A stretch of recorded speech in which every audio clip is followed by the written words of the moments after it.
At least 6 civilians have been killed when Saudi military aircraft carried out two separate airstrikes on Yemen's western central province of Sana'a and the southwestern province of Taiz.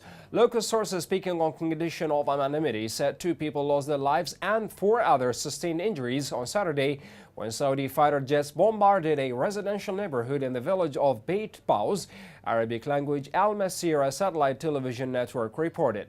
Later in the day, a Saudi combat drone fired missiles into al-Barh market in the Maqbanah district of Taiz province, situated 300 or 260 kilometers south of the capital Sana'a, leaving 4 civilians dead and 2 others injured. A child was reportedly among those killed in the aerial assault.